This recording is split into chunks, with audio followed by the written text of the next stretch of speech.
Yeah. It's an old telephone. Havelock, it's an old telephone.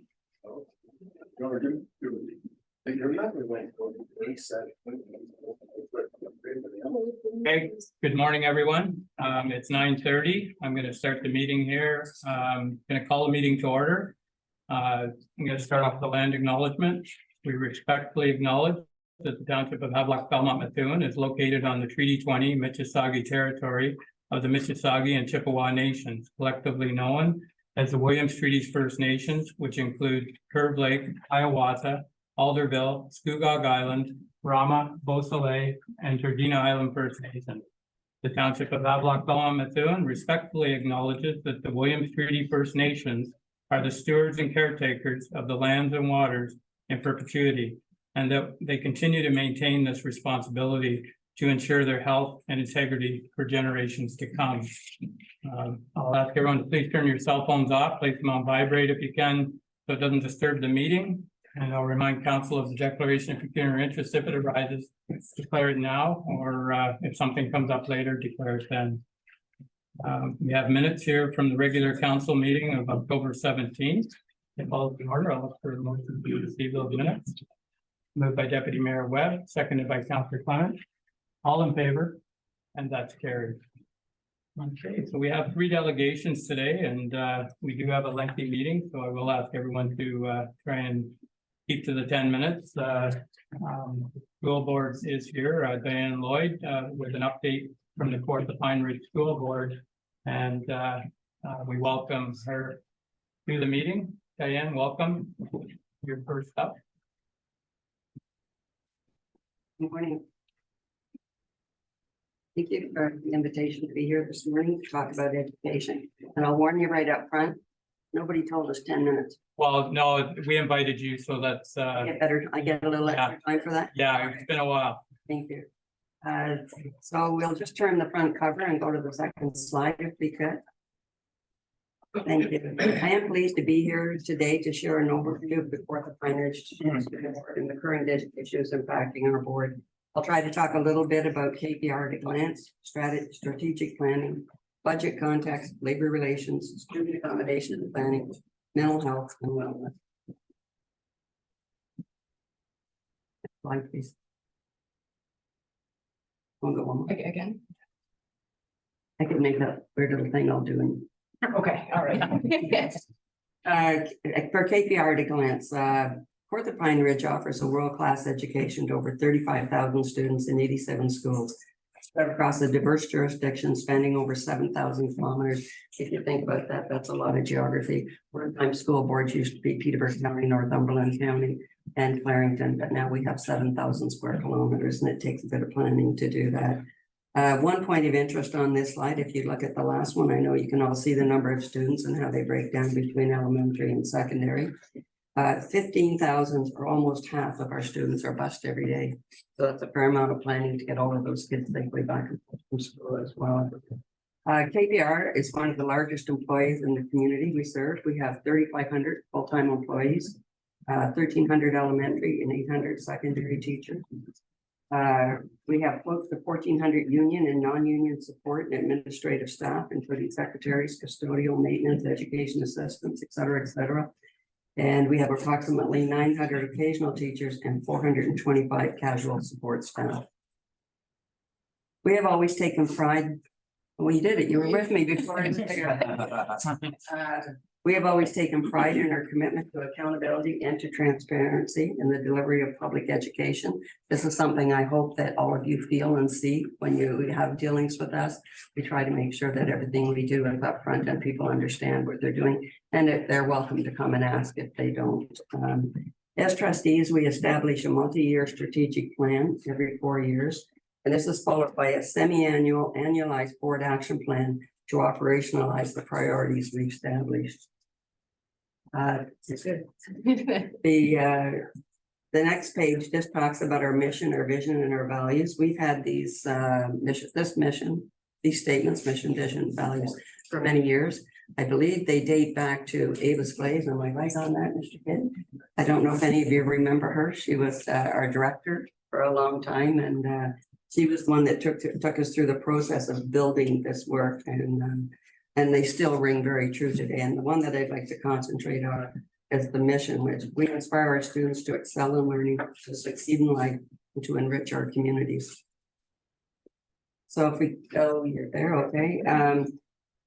With regard to excelling in learning, we always have a strong foundation in literacy and numeracy. We provide a diverse range of learning opportunities. We close opportunity and achievement gaps, and we've been doing a lot to champion Indigenous education in the last few years. For succeeding in life, we support the mental health, resiliency, and well-being of students and staff. We want to make sure that we have safe, inclusive school environments, positive, caring relationships with our students and with their families, and that we create conditions that meet our students' unique needs, support transitions, and open doors to new directions and destinations. We value and we support all learners. We enrich our communities. We develop collaborative and strategic partnerships with parents and stakeholders focused on student success. We cultivate leadership in our students, staff, schools, and communities, particularly in the areas of environmental stewardship, instructional technology, innovation. We focus always on continued improvement. You're going to be really glad that I'm not reading verbatim the next slide. This is a board action plan. This makes sure that the strategic plan, and I know we all operate on strategic plans, is followed properly. So in this area, each year the director would choose areas of emphasis out of this strategic plan, and that would be, we would use this particular type of report to show what we're focusing on and to follow through how that's working out and how the results can be measured to make sure that we stay on track. So the strategic plan for 23 to 2026, we've been doing a lot of work on this. We've had a lot of broad consultation and focus groups. We try to get out to as much of the community as we can.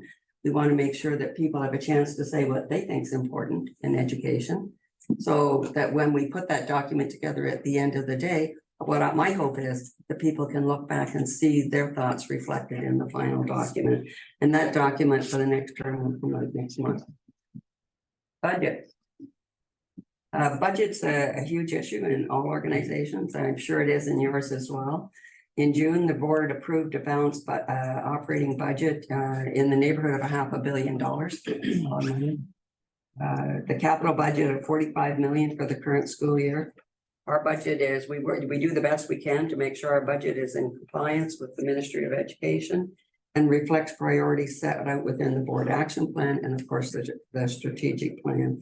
Bit of stats there. Elementary enrollment is projected to increase this year by 765 students from the previous year, and the secondary enrollment is expected to increase by 130 students. And I don't know if you remember, we spent many years where we had declining enrollment, closing schools, doing all these kinds of things. We're now going the other way, which is good. Although it requires a lot of planning to recreate that space for these new students as well. Our budget also includes over $68 million in support for students with special needs. It's important that every student that walks through the door of our schools has that opportunity to be the best they can be. We have sometimes that takes more resources in order to get them to that point, and we have a good budget for doing that. Our capital budget, I mean, that is a kind of a living document type thing that we do, where we keep track of our buildings and our spaces, and we make sure that we're keeping our inventory up to date. So this year we have $17 million for construction of a new North Glen Neighborhood Elementary School in Bowmanville, and $3 million for a school addition at Murray Centennial Public School. Now there's many other things that we will do as well. Those are the two biggies for this year. And next year, of course, they'll be different and probably in a different area. Labor negotiations. In August, along with our QT local 5555, so 5555, I'm not sure how they want us to say that, we ratified a new collective agreement that's effective September 1st. 2022 to August 31st, 2026 for our QP staff. It's always great to have these negotiations in place. We're very pleased to come to this agreement because our QP staff are incredibly important contributors to the operation of the schools and the success of their students. And And along with our students and families, we value and appreciate the work they do every day in their school.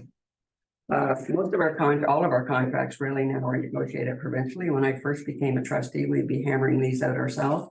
But now the ministry does that for us, and there are local pieces that end up coming in at the end that we have some not control over. Maybe that's going too far, but we have some say, some ability to add things that they apply locally, but maybe not to the big picture of the province. With respect to teaching staff contracts for elementary and secondary teachers, they've expired. And we're currently being bargained as outlined in legislation between the province, the unions, and the Ontario Public School Board Association.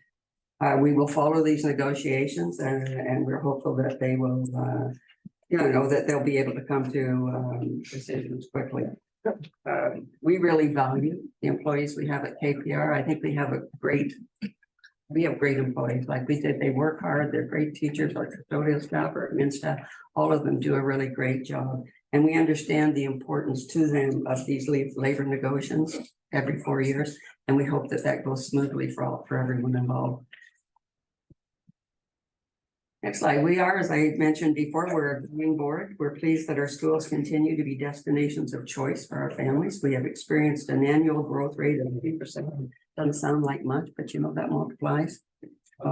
Every year we get more students. We've had this 2% growth over the last 5 years, and this growth is unprecedented for our school district and is expected to continue for the foreseeable future. We anticipate that by 2025, space utilization within elementary schools will be over 100%.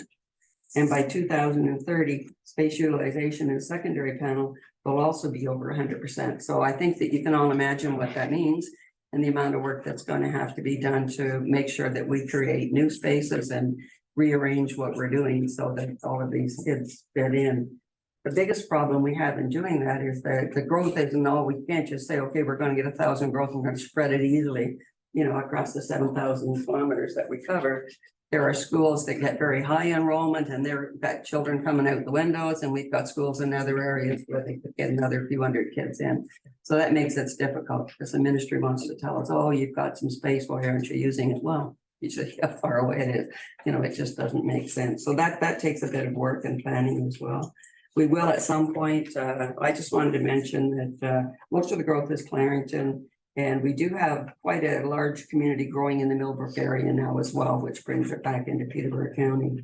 We will need to explore changes to our boundaries and family of school groupings to accommodate the growth that's coming within the available space that we have, and I'm not sure that that's even a possibility. We will likely have to add new spaces. The next slide is one of my favorite.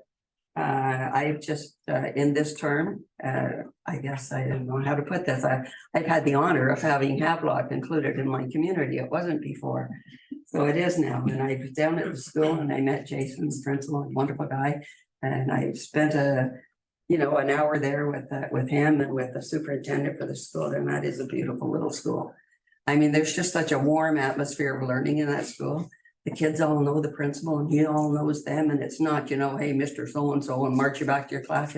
They like him and he likes them. And it makes such a difference in the atmosphere of the school, which is just something I want to say about the school. But this slide really is speaking to the fact that Havelock Public School, if you look at the graph on the right-hand side, it's going to stay status quo over the next 5 years. So it says actually through to 2030. So that's good for the community to know that school is in good shape. The hardest part of this school is finding it. And the second part of it is finding out how to get in once you found it. But anyhow, it's worth the trip. Mental health and wellness. We're supporting and promoting supporting and promoting mentally healthy learning environments where everyone feels they're welcome, where everyone feels they matter, and where everyone feels they belong is a key priority in our board action plan. Our staff priorities for this year also include to teach emotional skills and mental health literacy using evidence-based, culturally relevant, responsive approaches, to equip school staff to identify and support students experiencing mental health problems, and to help them through service pathways when needed. We want to foster collaborative relationships with families and community agencies to support student mental health. and all mental health, really. So I have brought a wonderful example of our mental health work within our schools. This is it's not Havelock, it's Norwood, it's where your students go, but it's just a little clip that'll give you an idea of some of the work that's being done in our schools. And maybe did you click the little button? There's one there somewhere that will start a little short video.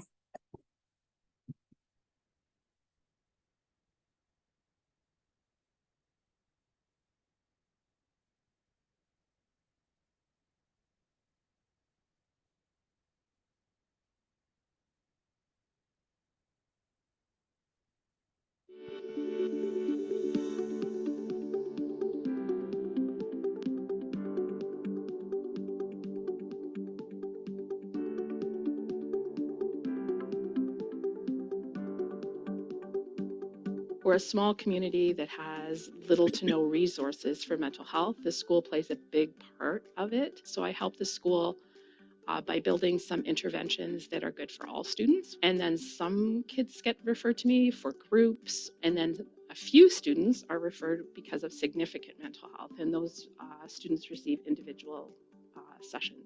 We try to create an environment where we help them build in some regulation strategies, some ways that they can be successful at their school, which oftentimes they haven't been successful. I used to actually push everyone away from me because I felt that they were either going to hurt me or I was going to hurt them.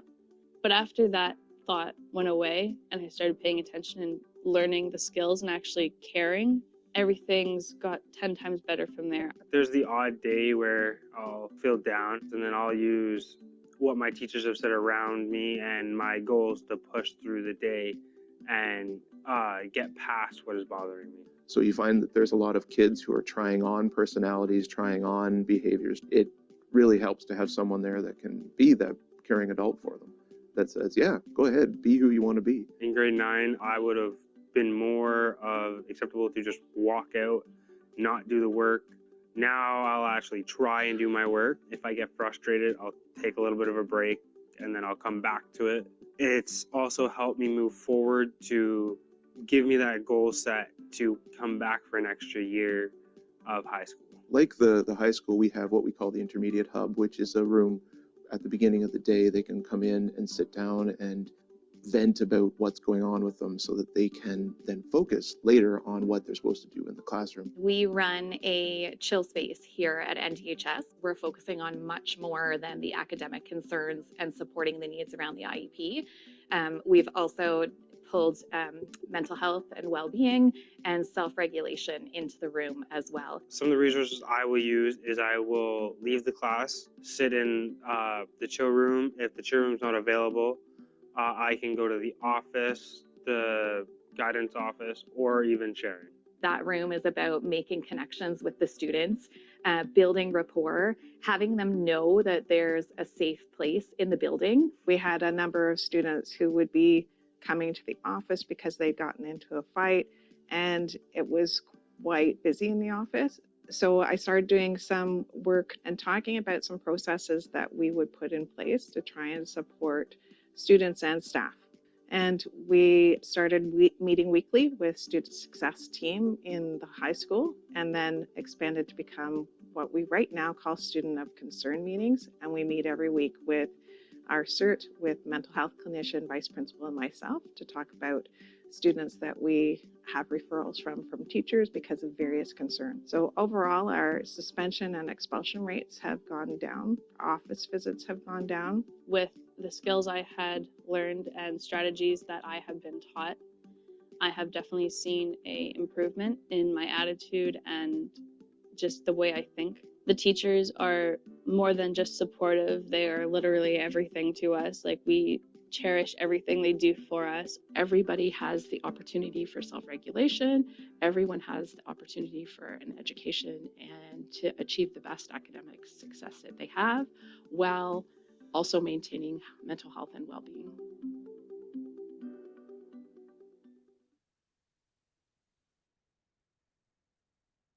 You do. I mean, I love that little bit. It shows you how much our teachers and our staff care about the students and what they're doing to help them cope and still be able to get the best education possible. Principal Martha's a wonderful person. And I think both the schools that cover your area down here are fantastic, and I think you can be very proud of them. So we believe that schools are at the heart of their communities. Our students, staff, and families benefit immensely from the time and expertise that thousands of community volunteers provide in our schools daily. Volunteers like the incredible Karen Watson, better known as Ms., and Vicki Carter, who were recognized last week at Havelock-Belmont Public School for their outstanding dedication to the school community in support of the breakfast program.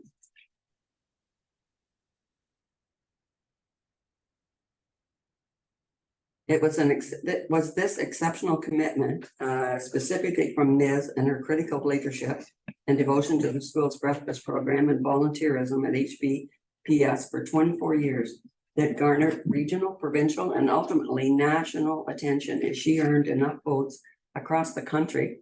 We're talking Havelock. This was across the country. She garnered enough votes to win $18,000 prize as Timbermark's local leader of the year.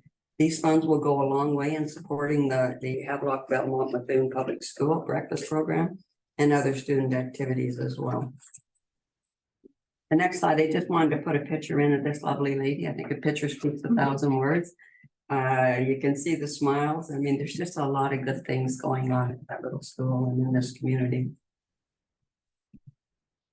So I think if, you know, it's a pleasure to be here this morning, and it's a pleasure to represent your little school. I love Havelock Public School. It's just a great little public school. I put all our schools on the list. I would label Havelock a gem.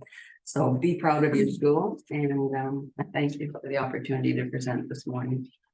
All right, thank you, Diane. And yeah, we're pretty proud of the school too, and that's why we thought we would invite you here. We were kind of spoiled at one time there.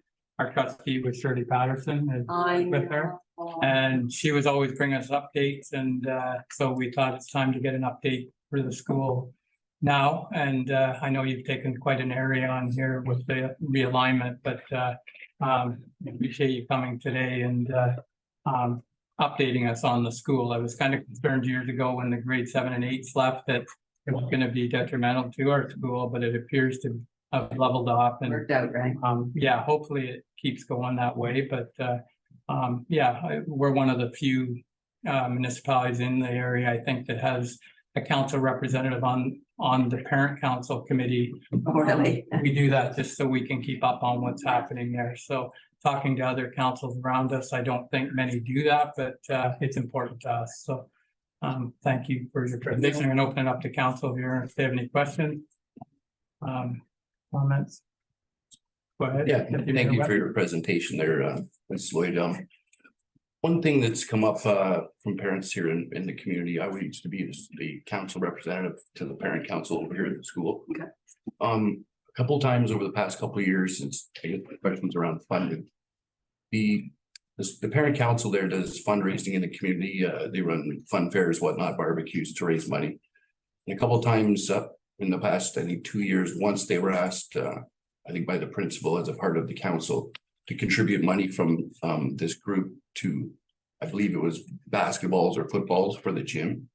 And then on another occasion, they were asked at that school. Yeah. Okay. Yeah, and I believe my last meeting, I left there about a year ago before the last council switched over. But the last meeting, there was actually a petition put out for money. I think it was $1,300 to pay for textbooks for the school.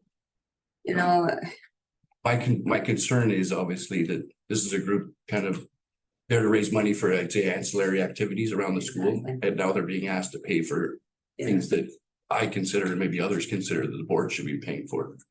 For the most part, any money that's raised by a student council is for them to decide. What do they want to do? Do they want hot lunches? You know, do they want, I don't know what all the things they buy, but you know, things that they think they need that will benefit their school. There have been times in the past where I forget why the book thing came up at one time now, but I mean, where there's been a need for something that there wasn't money for, and no school council would be expected to provide it, but could contribute if they want to. I don't know exactly what your situation is. Yeah. That would be my guess, but keep in mind, the school council raises their money It's their call. They have their own little council that they run within a school. They make the decision, and we are so grateful for what all of the volunteers do and the money that's raised in schools to augment what children are already, what we're able to give them. It's wonderful. So I would say thank you to yourself and to all parents who have worked in that kind of situation.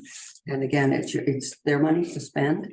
And there may have been an odd occasion where something's a little outside the realm was needed. That's all I can think of. Yeah. But I mean, it's still the school council's decision. Thank you, and I appreciate that. I appreciate the board's efforts to address this issue. One thing I did look at is I looked at your 2023, 2024 budget. Yeah. It's online. And there, it's listed in supplies.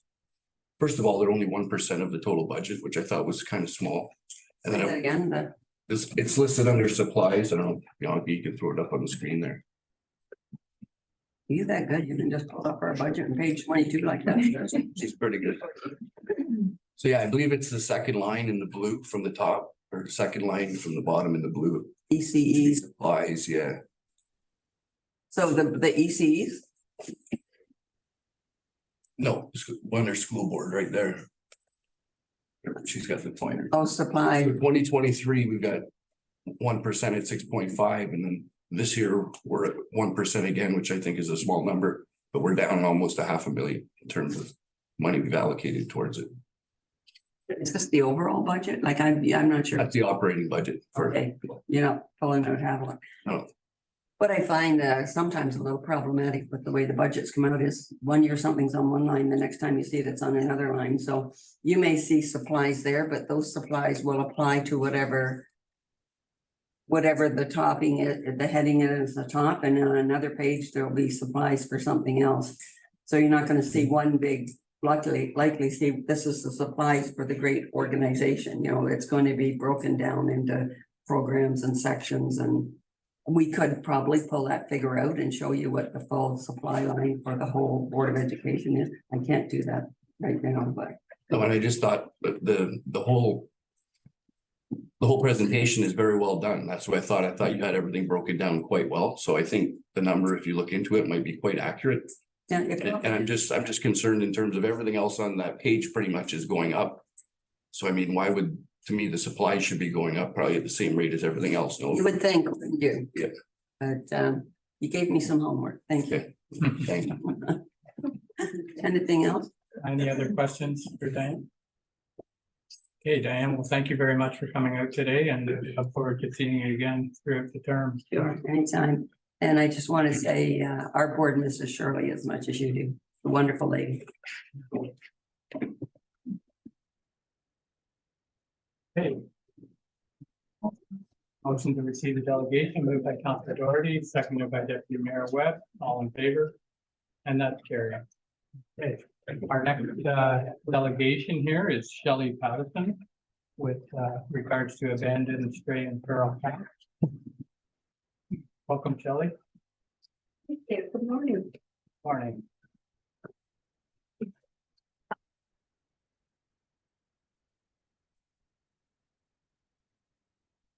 Just taking a moment. I got it.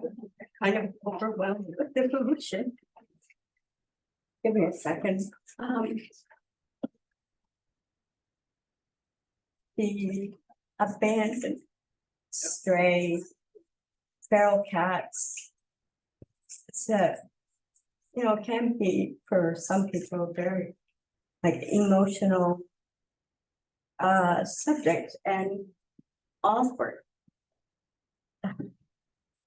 Some people feel like the cats, are a bit of a bother, and they won't put up with them. I'm talking about the cats that are those abandoned stray and feral cats.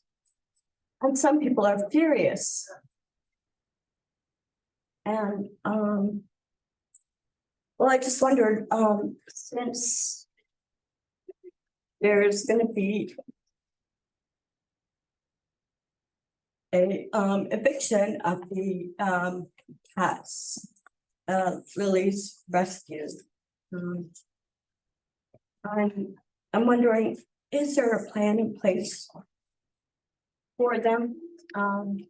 The Peterborough Humane Society has rejected them.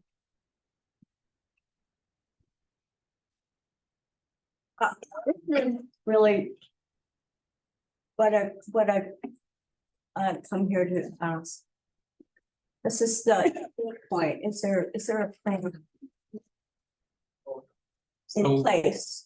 So this came to us a couple of years ago, I guess it came to us, and at the time, the zoning bylaw changed to not allow it within the village. That being said, there is opportunities there outside of the village to operate a kennel or whatever somebody might be wanting to organize or build. I don't think we shut it down completely just within the village at the cat rescue that you were talking about, just didn't fit where it was.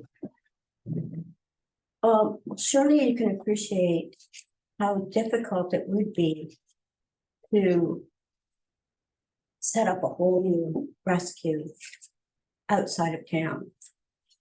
Lily's put in a lot of time, money, love.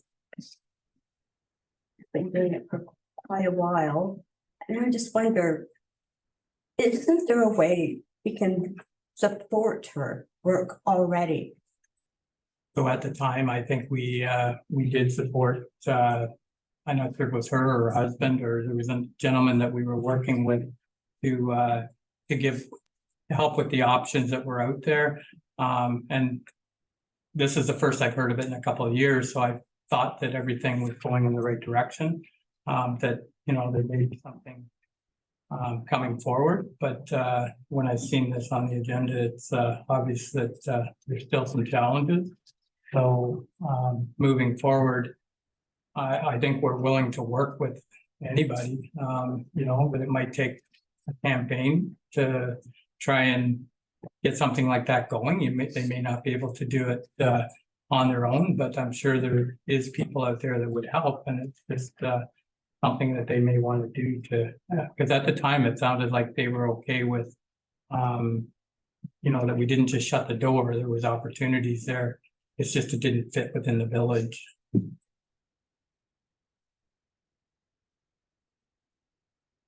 Does that include a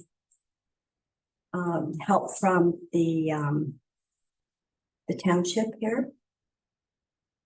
That nothing has came to the township, so you know, nobody has came and asked, and I don't know, you know, we could help coordinate things, I guess, if that's, you know, what a group was looking for, but that being said, there's a process to go through, and you know, we would have to hear what the group is thinking. If there is a group or if it's just one person, I don't know.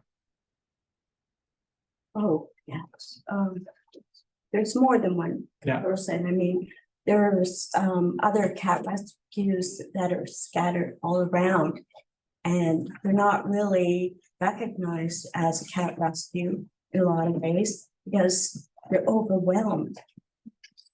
And it's really difficult for them to continue, you know, with this. And again, it's cost of the, you know, quite a bit of money and time and love and dedication. And I don't know if you're aware, but she has put considerable effort into turning the backyard into a screened-in cattery with runs and covered huts and all within screened-in areas. And so That's how it came to us. We're aware of what was in the backyard. Yes. So that's how it came to the forefront. So moving forward, I don't know, with the bylaw that was created, it is around the village and you know, the space that's required to operate one of these. needs to be addressed and, you know, if the group puts something together and, see what kind of help they can get out there. I'm sure we'll hear about it in the end, but, it needs to get organized if that's, you know, the direction that they want to go. The Peterborough Humane Society cannot or will not, or both, take any cats. And, so there's gotta be a solution. Yeah. We can't leave them out and, you know, uncared for. Understand. Well, you know, like, if you speak to the group and you want to call me anytime, you know, we can see. I'm not sure what's out there. I haven't, I'm not right up on it. Maybe somebody else here is even more up on it than I am, but, if the group wants to try and organize something and, you know, like, it's gonna take a lot of people to make something like this happen. It's not gonna happen with one person, and you need to get support, so. Yeah, it's too much for Lily to take on all the time, Yeah. but, it's, no, it's a lot. Well, like I say, I wasn't aware that this was still, going on, and, so when it was on the agenda today, I could see it's, there's still issues and, but it's not that the township's not, willing to work with you. I think some of the bylaw, when you read it, there's opportunities there within the township. I know there's challenges, you know, with when there's one already built, but it just doesn't fit where it was, you know, like there's the neighbors. That can be moved. Yeah, well, there you go. That all can be moved. And maybe you'll be able to find someone in the, like, maybe this will bring it into the spotlight as far as maybe there's somebody in the township watching the meeting today. Maybe there's some help out there. You know, maybe that's what your delegation will do today, but, for now, we have rules and, we're trying to stick to them as best we can. I appreciate that too. Okay, Thank you. thank you. Thank you for coming today. Motion to receive the delegation. Moved by Councilor Clement, seconded by Deputy Mayor Webb. All in favor? And that's carried. Okay, our next delegation here, Aaron Laughlin. With regards to the global organization, they're shaping our local municipal strategic planning and goal setting. So welcome. Good morning, Mayor Martin, Deputy Mayor Webb, and members of council. Hello, I'm Karen Laughlin, relatively new to the area, having bought property here 5 years ago. I've recently started getting involved in the community. My purpose today is related to the strategic goals of HVM. Through research, I've discerned that the city of Peterborough has been greatly influenced by unelected global agencies. I'm concerned that our municipal leadership make clear and well-informed decisions representing the needs of our people, rather than following the direction of unelected global agencies. There is a battle for our community, for our democratic rights to self-regulate, which many are attempting to veil. To clarify the extent of the global influence, I'll be asking 5 questions as a formal inquiry, highlighting the key points and leaving this document with you for further explanation and key videos for viewing. Question 1. What is the authority of our municipal government versus the authority of global agencies? I quote from the municipal primer: central to the philosophy behind Agenda 21 is the concept of thinking globally and acting locally, implying community involvements and initiatives and decision-making about the environment. Please review this statement, understanding your official responsibility as a municipal councillor according to the Municipal Act, Section 224. Briefly, the key responsibilities as a councillor are to support the municipality and its operations while ensuring that public and municipalities' well-being and interests are maintained. I suggest to you that the 5 Sustainable Development Goals Peterborough in its strategic plan selected directly from the 17 UN Strategic Development Goals, Sustainable Development Goals, will be implemented upon we, the public, are most certainly not in the best interest or for the well-being of our municipality. It's time to make a choice. A few concerns related to these UN directives are: 1, the erosion of public property rights of public landowners, especially in rural areas. Our infrastructure is gradually being altered by the direction of the globalists. The municipality of Kawartha Lakes now has no more access to natural gas. If the city of Kawartha Lakes chose to have no more natural gas, are we next? In the hope of future developments like our long-term care facility in this municipality, will the council ensure that these developments have access to natural gas?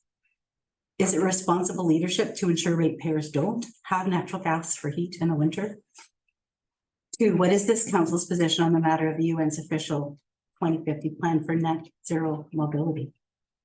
3, how will these goals affect such businesses as the local trucking company, the Rain Brothers, and other local key businesses, and the multitude of cottagers who provide a huge economic base to our community?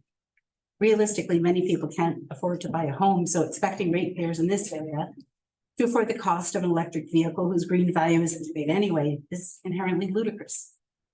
5, contrast the local income and taxation to our 105 senators, which documentation shows are using millions of our tax dollars for travel, 65% of their budget, and accommodation, 20% of their budget.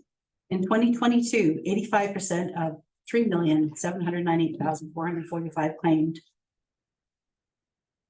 If our Canadian leadership were serious about sustainability, why don't they just make a Zoom call instead? Remember, it's the role of council to represent and to consider the well-being and interests of the municipality. Question 2, what are our current connections to the UN, and do we have legal obligations? I had hoped to show a video which showed a similar reaction to this overreach by the UN and ICLEI, one of their affiliates, by California residents over 11 years ago. So I urge you to have a look at that.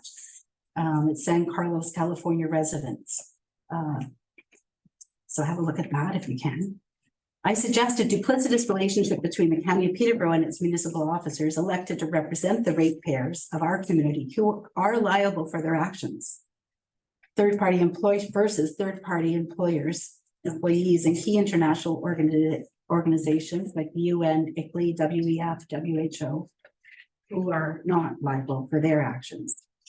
In the last 10 years, Canada contributed over 900 million to the WHO in support of global health priorities.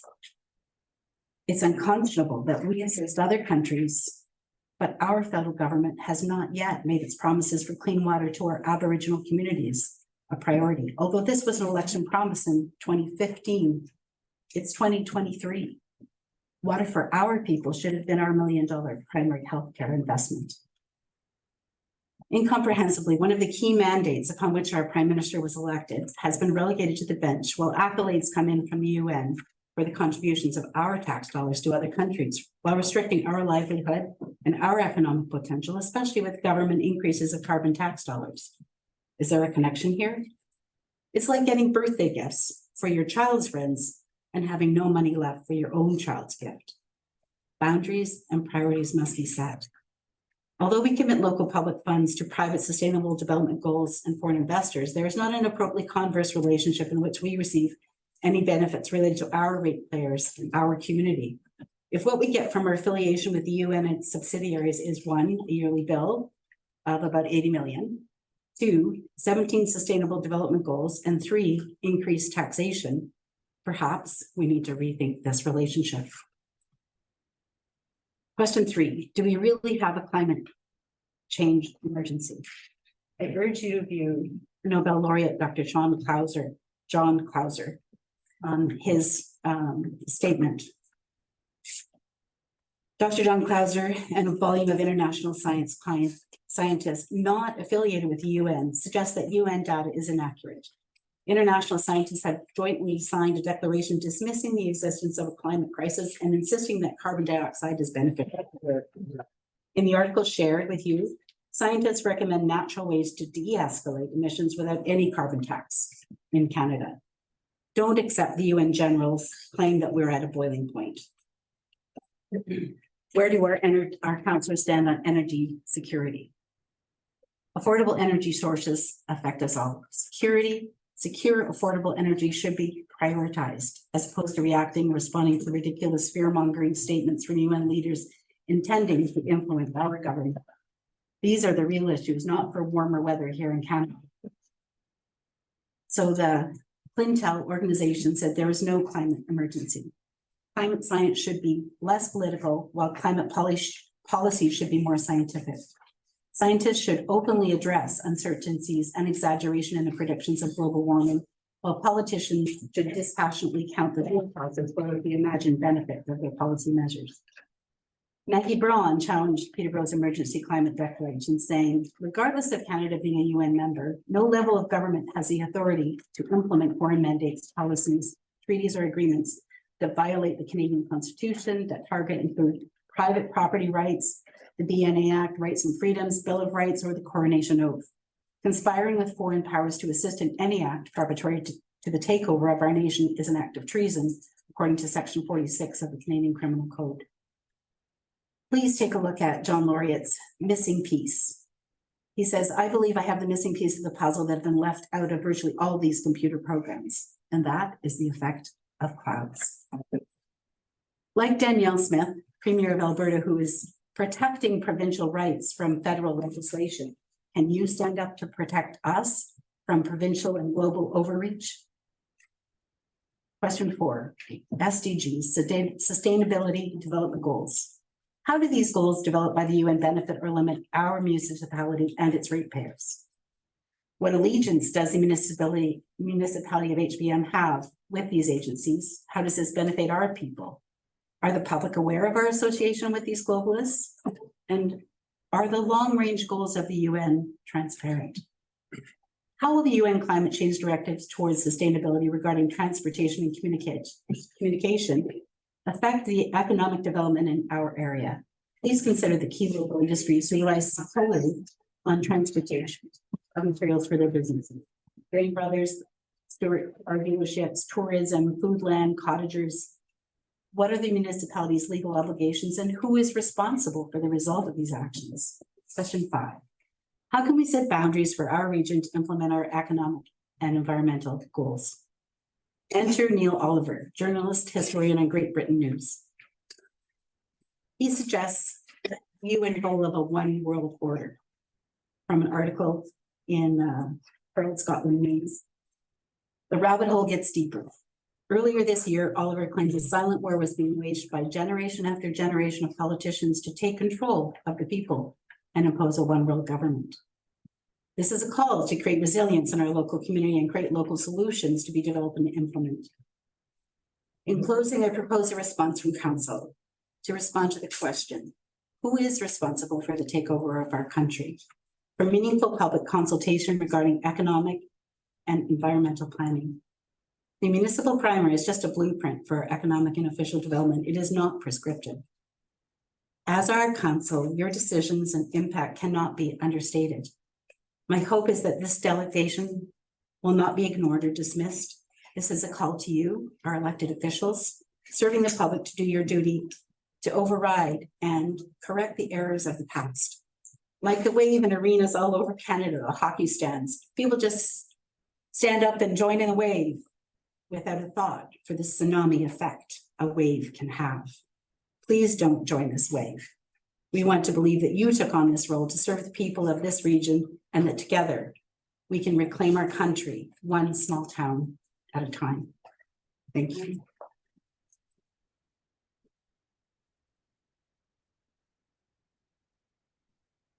Thank you, Karen, and thank you for giving the 10 minutes. I'll open up the council.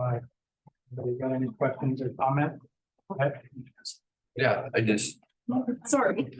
I just think you would have time. yes. I'd just like to thank you very much for the presentation here today. I thought it was very well done. There's no shortage of background information. People are interested in the topic. I invite you all to further look into it. I know I will. I didn't get to it all, but there's a lot more here that I'll get into. Just on a side note, I appreciate people such as yourself coming out to speak. I know in the environment we live in today, it's sometimes hard to speak about these issues on certain sides of these issues. But I think the questions you bring up here today are all extremely valid. I think as I know myself, I would definitely consider all these. I hope the rest of the council takes these into consideration, and I like the idea that you guys are getting at here in terms of more of a local thing, like. As you said, why are we taking, orders from the UN or some higher board body on high that really has no control over us, so it doesn't affect our lives really in any way, right? We should be making decisions for ourselves. We know what's going to be best for our community, the people of our community. And as I said, I really appreciate hearing this, because quite often we're hit with presentations from the pro.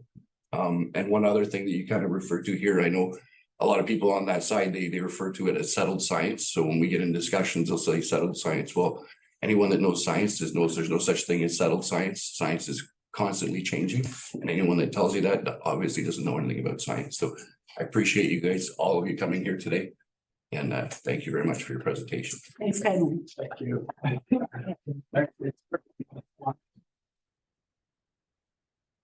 Was there any questions? Delegation. Any more? Councillor Doherty, second.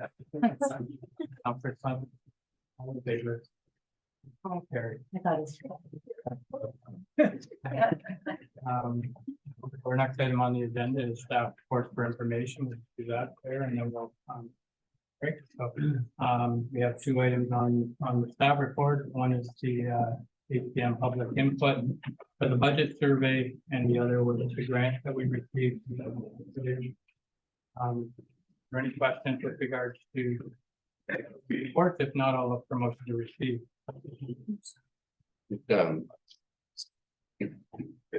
Survey completed then, so that's the end of the data we're getting from the surveyor. Are we still getting more? Do you share it has closed? Yes. Thank you. All right, then, so motion to receive the staff reports for information, moved by Deputy Mayor Webb, seconder. Councillor Clement, in favor. That's carried. Okay, so I'm gonna take a 5 minute step here and moved by Deputy Mayor Webb, seconded by Councillor Clement, all in favor. That's carried. Okay, so we'll come back. That's by Councillor. Seconded by Councillor Clement, all in favor, and that's carried. Okay, so we're gonna move into staff reports for follow-up action. And the first on the agenda here is Ray Haynes, Fire Chief, with regard to the replacement of a vehicle.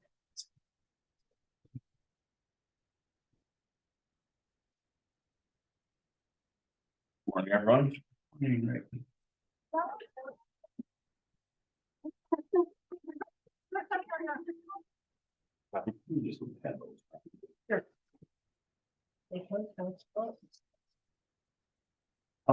Okay, so the purpose of this report is to get an approval for the replacement of the Rescue 2 mini pumper at the Cordova Hall Station 2.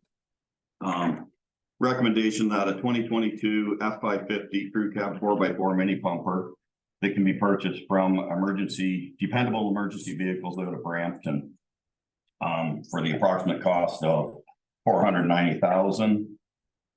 And the current 2005 F550 mini pumper be advertised and sold, and the funds go back into the fire reserve. A little bit of the background, the replacement schedule for vehicles, the replacement for the 2005 F550 is in the year 2025. This is a 20-year lifespan of that vehicle. So replacing it now would basically be 1 year ahead of time. In discussions with 4 manufacturers that build these vehicles, wait times are up to 2 years to get a vehicle. And within the 2-year times, they're going to be approximately $600,000 to replace this vehicles, plus any other options or specific things that need to be on this truck. With purchasing the 2022 F550 from Dependable, we're going to be saving ourselves probably up to $80,000 to do this. And it already comes. I did go up, I did look at the vehicle. It's a very well-built vehicle, and it does include all the SCBA seats. It actually includes 1 extra seat that I was only going with 2. This one's got the 3 in it. It's got the scene lighting, tool boards, roll-out shelving. It comes with 2 ladders, and it would also be delivered within like the first part of December, maybe even November, the end of November. The only thing that it would need, because it is an American truck, I would get the ULC, the Underwriters Laboratory of Canada testing done on it for the Canadian standards. As it stands now, it's in the NFPA standards, which we still follow under, but with the underwriters, it should be the ULC, which is an extra $5,000 on top of the actual price, which to me it's still a smoking good deal. There is fittings and thread patterns on it that would have to be changed. All that is included in the cost of the truck, and the programming of anything is just a plug and play to do with computers on anything on the truck and or the pump electronic. So, any questions? Well, I know Deputy Mayor Webb and myself seen some replacement vehicles at the county last week, and it's unreal how much things have changed, and I do worry about our reserves. You know, with even like snowplow trucks, what we've seen last week is they've gone up. At least when you plan on 300,000, they're over $400,000 now. So what we thought was good planning years ago is going to catch up with us here on all our vehicles. There's no way you can keep up on the cost of living here and with what's happening with vehicles. I thank you for the report, and you know, it is kind of thinking outside the box, I guess, a little bit, because it's a little bit earlier than normal. But that being said, there is a savings here that you know, is dependable. So I'll open it up to council for any questions or comments. Go ahead. Sorry, the current vehicle you have now, are you starting to spend money in it? Yes. You are, okay. So we're only a year ahead. You're saving us some money.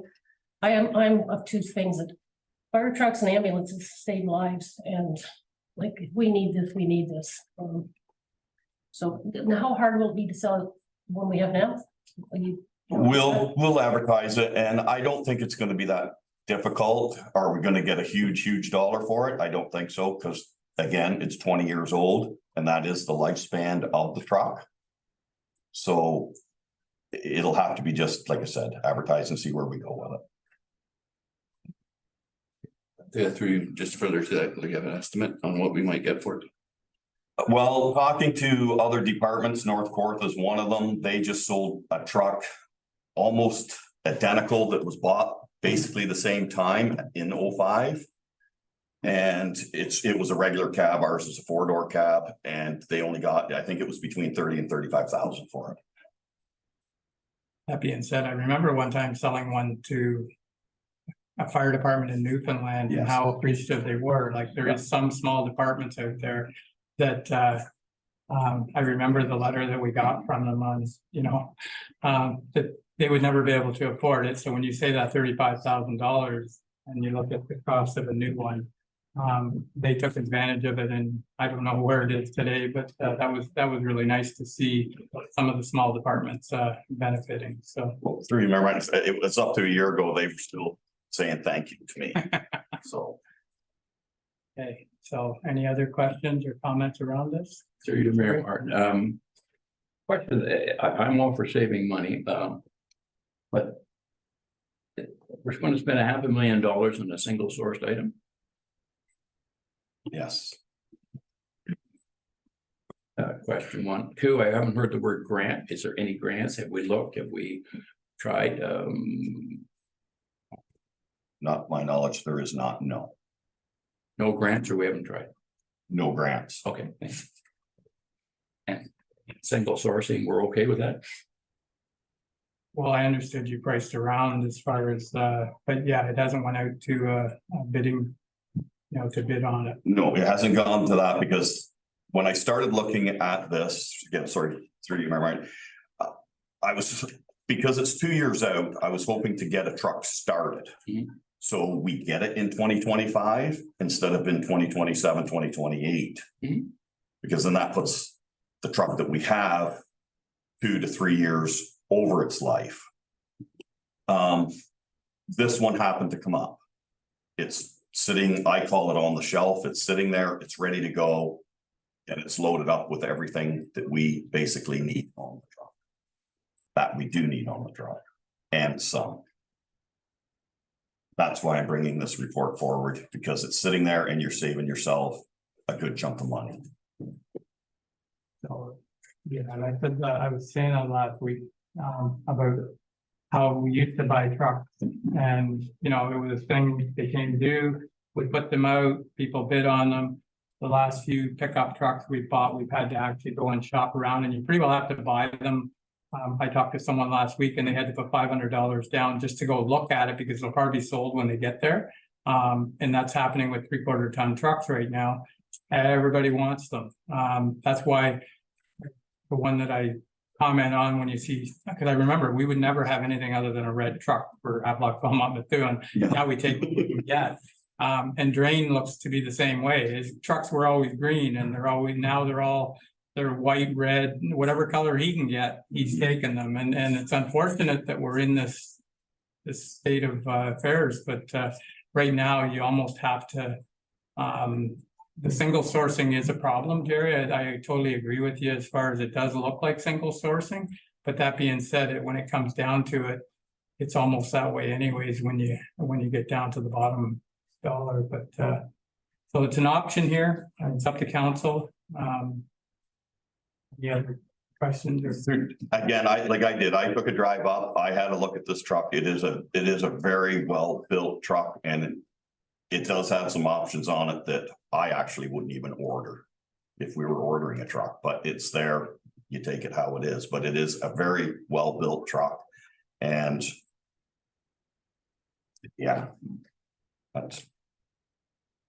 Go ahead, Bev. Through you, Mayor Martin.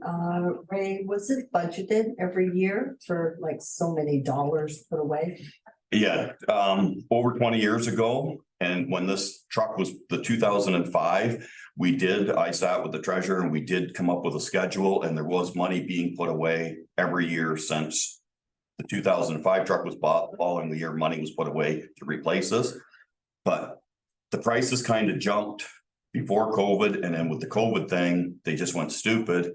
And then just talking with suppliers, talking with other fire chiefs around the area, it seemed like everything had jumped almost another $100,000 for these trucks this year alone for some unknown reason. Nobody can put their finger on it. Okay, thank you. Okay, any other questions? Go ahead. Let's make a motion to approve the recommendation. Okay, moved by Deputy Mayor Webb that we move the recommendation. Seconded, Councillor Flagler. Seconded. Okay. Any other question? All in favor? And that's carried. Thank you. Thank you, Ray. All right. That's it there, yeah. Okay, so our next item on the agenda here is Santa Claus parade. Who wants to think about Christmas parade? So anyways, so Josh is here. Josh, do you want to speak to this regards to the Santa Claus parade and use of the facility? Morning, everybody.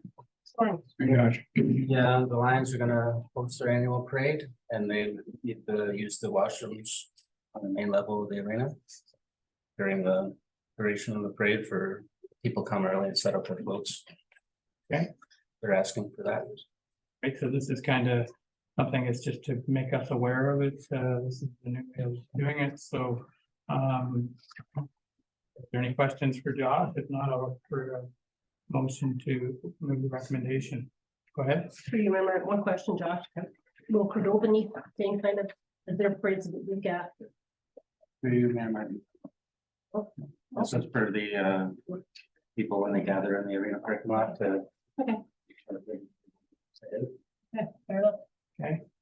So the recommendation is there. Somebody want to move that? Moved by Councillor Clement that we move the recommendation, and seconded by Councillor Doherty. All in favor? Carried.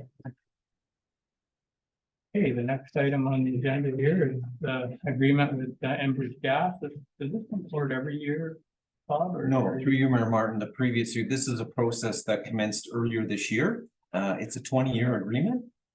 So the previous agreement had expired. And now this is time to renew. So council we received a delegation earlier this year and then considered first process, the first part of the renewal. We passed a resolution, we passed the bylaw for first and second reading. And today we present the bylaw for third reading. Okay. So the recommendation here is that bylaw 2023-028 being a bylaw to authorize a franchise agreement between the corporation of Township of Havelock-Belmont-Methuen and Enbridge Gas be given the third reading. So so do you want to do the bylaw right now too then? We can, if that's council's wish, we can pass the bylaw right now.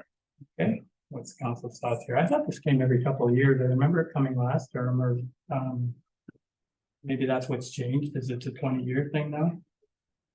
No, the previous agreement was quite a lengthy agreement as well. I believe it was 20 years as well. Okay. No. Okay, so what's council's thoughts here? Somebody want to move the bylaw? Councillor Doherty moving it, and Councillor Clement seconding it. Any questions?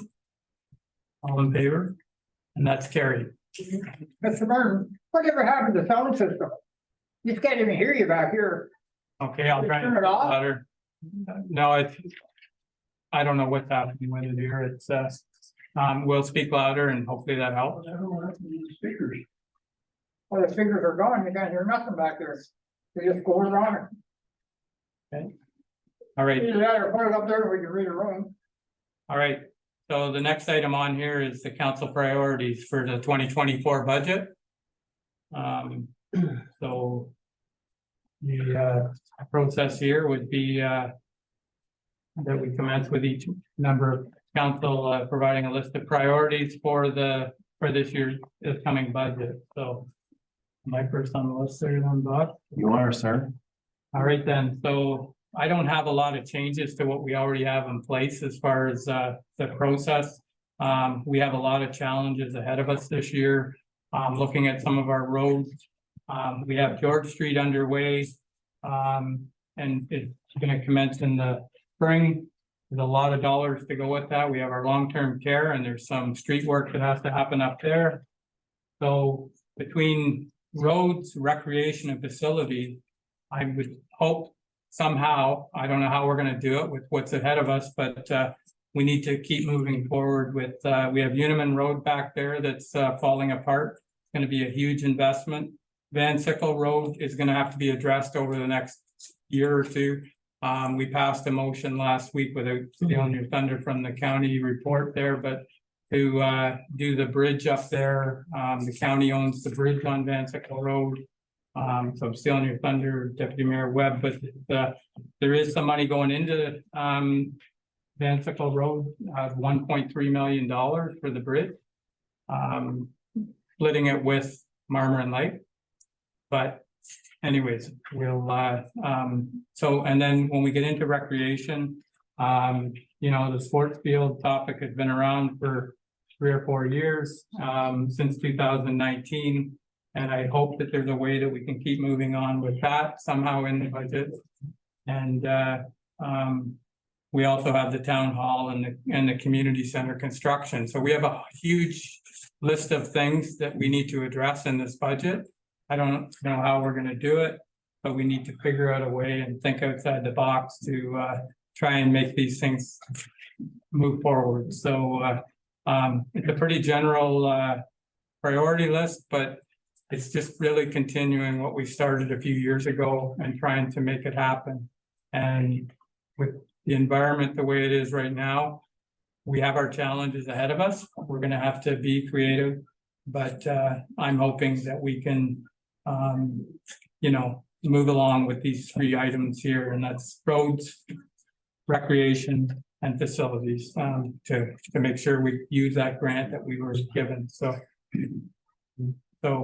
anyways, that's my list, no specifics there, just on the roads that I listed there.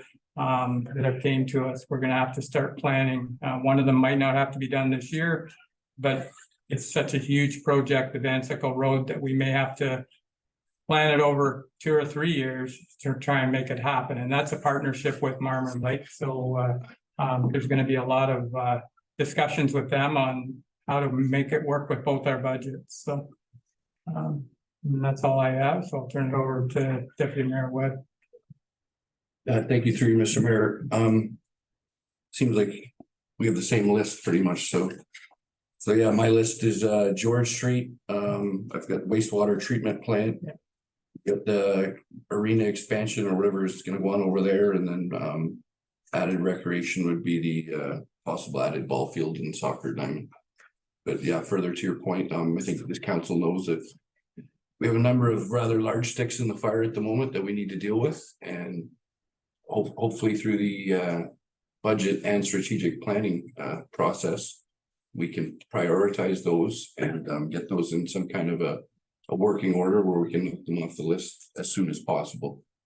In terms of smaller things, I'm sure there'll be maybe a couple smaller projects that we address here during budget, but from my point of view, as I said, there's too many major projects going on that the community both have asked for and need, town hall being another one that I forgot.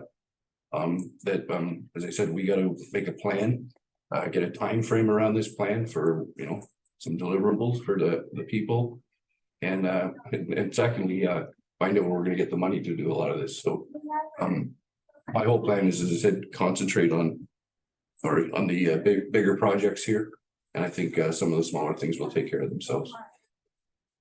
Thank you. And yeah, I forgot wastewater treatment, and that was on my list, and watching last week's budget with the province there, that there is some grants coming forward for that, and it's good that we're moving ahead the way we are, because we might be able to take advantage of that if it comes up. But okay, next on the list is Councillor.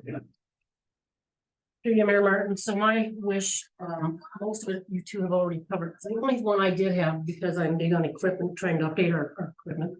I did want to put in a rubber tire excavator. I realize it's probably not doable this budget, but it's on my request. And then my big thing, of course, George Street's top priority, the arena, the ball diamonds, the same thing that you had mentioned, but my other thing was the rubber tire excavator for the public works. Okay, thank you. Okay, is that it? That's it. Okay, Councillor Doherty. Through Mr. Mayor, pretty much what I just said, Kathy, but I'd like to bring forth the GPS again to see whether that's a possibility, or maybe perhaps downsize it to half vehicle or something. I appreciate if we could look into a card system for our fuel distribution to make it a little bit easier at budget time. And the county had did work simplification a couple of years ago. I think that's investigating as well. And I think the main thing that I'd like to see this year is to sit down and prioritize exactly what we're going to accomplish next year, because I know that's part of the strategic plan, but that'll be 2025. I know we got budgets that's coming up this year, but I think we should be done talking about some of these things. I think we should look at the hard costs and see whether we got the dough to. So that's it. Thank you. Okay. Here. Councillor Pfeiffer, go ahead. Through you, Mayor Martin, I'm hopeful that a strategic plan will help us better go forward with all our activities that we want to get done. I would like some more utilization of our parks that we have now, including Matheson. And yeah, going forward, looking forward to the budget and the budget process, and working well with the rest of council in order to get our priorities accomplished. Perfect. Thank you. Yeah, and I think that's the strategic plan, it was mentioned a couple of times, and I think that is something that's unfortunate that, you know, that it's not complete. It would make it easier at budget time. The one common thing there, through a past strategic plan was always long-term care was number one for like 15 years. It's finally happening, and it seems to be dropping off the list that George Street seems to be a priority right now. So without a strategic plan, that's one thing that we all seem to be on the same page is we got to figure out how to get it done. It's going to be a huge cost, and but that being said, it's been coming for a long time, and I'm sure we just hopefully we can make everything else work. So there's some good suggestions there. Hopefully that helps in the process, and we'll move forward. So thank you. Bob, anything else you need on that? Nope, I think if that's all council has, that's all we need. That's all? For today. Yeah, okay. All right then, so the next item on the list here is Circular Materials Ontario, and this is with regards to our transfer stations and the Blue Box program. So Bob, go ahead. Right, through you, Mayor Martin. So there is correspondence that was received from Circular Materials Ontario requesting that we sign the agreement as of the 8th of November. We will be bringing that agreement to our next council meeting. Our manager of Public Works is away. It's not able to be here today. So we will be bringing that report to our next meeting. In the meantime, Circular Materials has requested that we pass a resolution indicating that we wish to continue with Blue Box operations and pickup, and that we will consider the agreement for approval at November 21st meeting. So the big thing with this, so the ratepayers won't notice any difference in the service that they're They will not. providing. It's all a background stuff. This is all background stuff. Ratepayers will not see any difference. Okay. All right, so council's thoughts? Anybody got any questions, comments? Okay. Councilor Mayor Flegler? Martin, motion to accept and pay forward. Okay, thank you. Motion to move the recommendation, seconder, Councilor Clement. All in favor? And that's carried. Okay. Moving into correspondence action items. So the library board has a request here in correspondence with regards to a bench. I'll go to the library representative. Do you have anything to add to this? Through you, Mayor Martin. So this was late coming to one of our members had some health issues, major. So what they'd like to do, they do have the library from the Belmont Women's Institute. They'd like to know if they could install it immediately.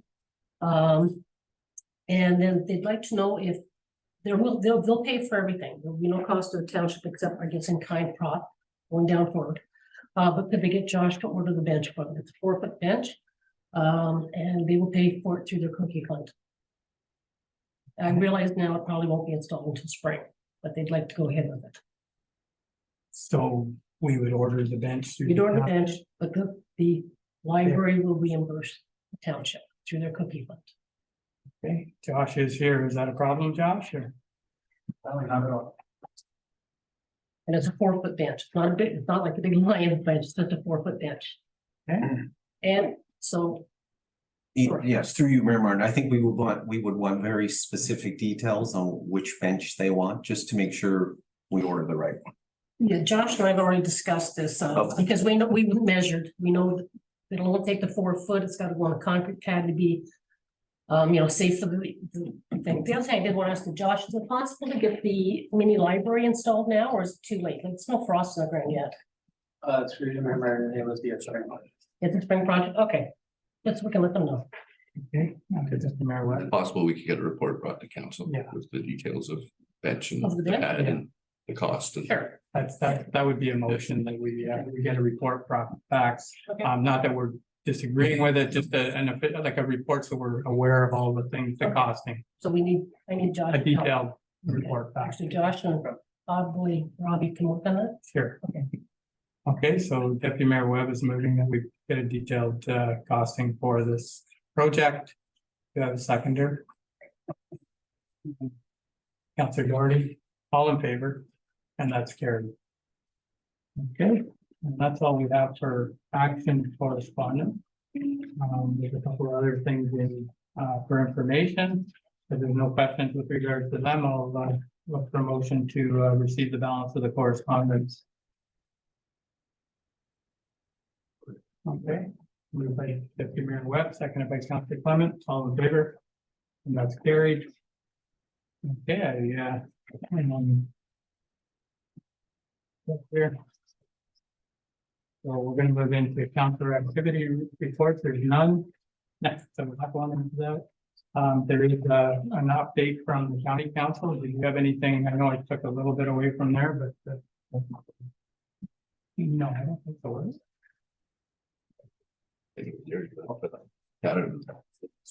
As the mayor, through. Was it? No, anyways, it's out there. So as the mayor said earlier, we partnered with it could be Hastings County in terms of fixing the Van Sickle Bridge. There's a few issues there, but we can discuss those off. And That wasn't close. okay. A few issues there in terms of money, but that will be fixed. Besides that, with two presentations, one from Rhonda Keenan, third quarter update from PCAD. What's going on there, and we also had a presentation from named Jonathan Bennett from about the Community Healthcare Center. A couple quick notes on that. The Ontario government committed $30 million to fund up to 18 primary healthcare teams throughout Ontario in the upcoming budget. Peterborough County submitted an application in June, and in response to that, the funding decisions on it are expected in the fall. Let's see what else there. Basically, what they've asked county for is about an $8 million investment. The investment will serve 6,000 complex patients, they call it. It would include 10 physicians and up to 35 other healthcare providers. So you have, it sounds like you'd have a one-stop shop, which would be probably located in the city of Peterborough, but then with a rural service hub. In terms of where that's located in the county, no indications of that as of yet. So that's kind of what the county was up to. We'll get into the wet signature today. Yeah, that's maybe last. So any comments or questions? That's their verdict. Through you, Mr. Mayor. Here, George Street, it's been kind of like long-term care. You said it is going to start in the spring. that's what it's scheduled for now. Bob's had those meetings, but they are scheduled for May. Yes, through you, Mayor Martin, we will be receiving a presentation in the coming weeks from engineering and all the groups involved. So you'll be getting an update on it. But it is scheduled to start in spring.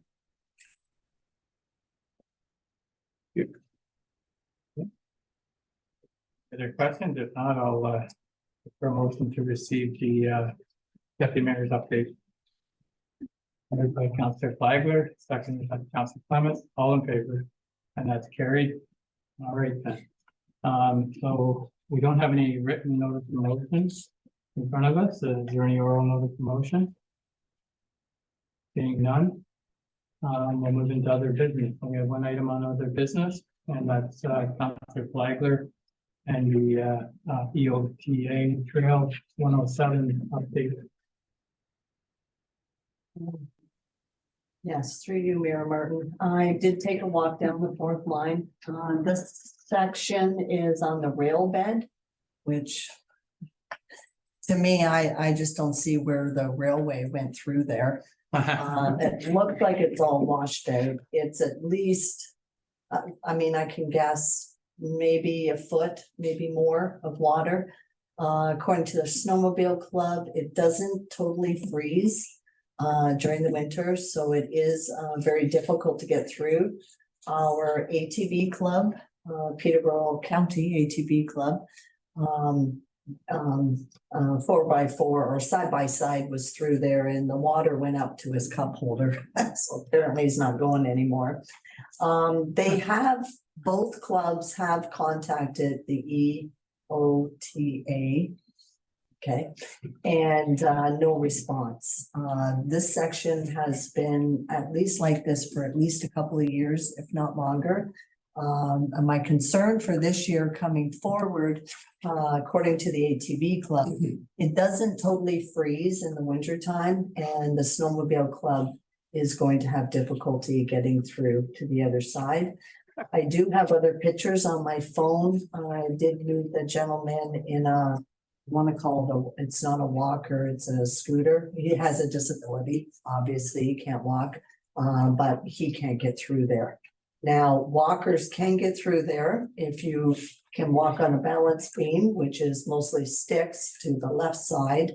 I did get all the way around to the other side. Yeah, it's crazy. It's just crazy and it's a shame.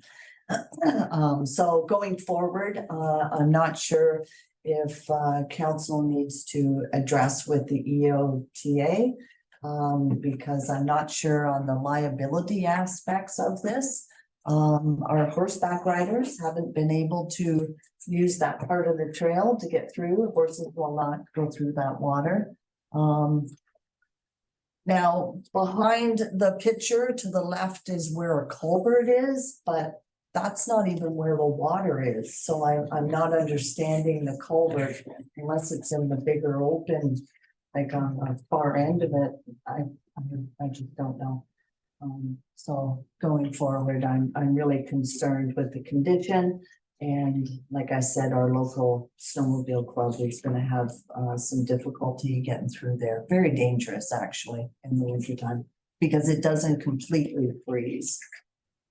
So when is your next meeting? The OTA is Thursday of this week.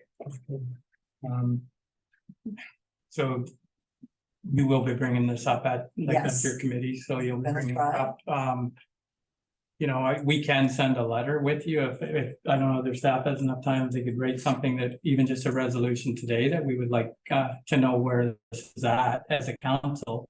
That being said, you know, it's the EOTA's trail, so you know, hopefully they'll give us an update. So you can either have a letter or you can just say that council is concerned about this year and you would like an answer to what the plan is to get rid of the issue. So if you require a letter to go with it, we can get we can look for a motion here to send a letter with you. That being said, when I was on the committee, it was usually when you talk to them, they will look after things. So would you prefer a letter with? I can address it myself. Now, I have been addressing it since I've been put on the board, and they seem to be neglected. Like it's really an odd situation. I know that the EOTA, they want the user groups to pay to fix that, and in my opinion, it's not usable for any user group right now, except for the four-wheeler and a side-by-side. They're the only ones that can get through there. Everyone else, it's just not an accessible part of the trail, and they do get millions of dollars. So I'm not clear on why we are being neglected. So, okay, so you could bring it up on Thursday. I know I talked to you before on this and I was copied on some emails, so it sounds like their manager of trails was out to look at it. But he did say a couple inches, and that's obviously more than a couple inches. So if you take it to the meeting on Thursday, see how it falls out, tell them that council is concerned, and we don't have a lot of trail with EOTA, but we do a lot of permits sold in this area through EOTA. So hopefully they can address it with funds that they receive on the trail. So same as the snowmobile club does with theirs. So right now, according to our snowmobile club, they don't give any funds to the EOTA, but they have replaced decking on both of the bridges of Grove, and that was funding through them. They can do funding, but they need 3 quotes in order to do that funding. Whereas the OTA don't give them the 3 quotes. I just don't know why. The Peterborough ATV Club They have, I believe, given them $20,000 this year. And they too are having the same difficulty as the snowmobile club. They give them emails and they have emailed about this section. And I would presume it'd be 2 or 3 years ago, and they just don't get replies and nothing seems to be coming done. Okay, well, I'll take that picture, like, I'm sure Crow Valley will have some say in it too, so. Okay. It does look like a wetland, so. Yeah. There's limited That's work that that. they can do there, but there is a way of fixing it, so. Let's see what we can do, Okay. see how Thursday goes, if it doesn't go, let me know how you make out, and then we'll move ahead with something there, so. Thank you. Okay? Yep. All right, so motion to receive the report from Councillor Flagler, moved by Deputy Mayor Webb, seconded by Councillor Doherty, all in favor, and that's carried. Thank you. Okay, so that's the end of we did do the bylaws. So we do have a closed session, so with that, I'll look for a motion that we go into closed session. You're section 339 of the municipal act. And 25C restriction matters. File those individuals, so I'm going to go into close. If I Councillor, did you move it? Okay, Deputy Mayor Webb, seconded by Councillor Doherty, all in favor, and that's carried. Okay, thank you. And there is a motion open. There you go. Yes, through you, Mayor, the motion open is that staff is authorized to proceed with the recommendation of council regarding the item discussing closed session pertaining to personal matters about unidentifiable individuals, including employees. Okay, move it. Moved by Councillor Doherty, seconded by Councillor Flagler. All in favor, and that's carried. Okay, so the next item on here is a confirming bylaw.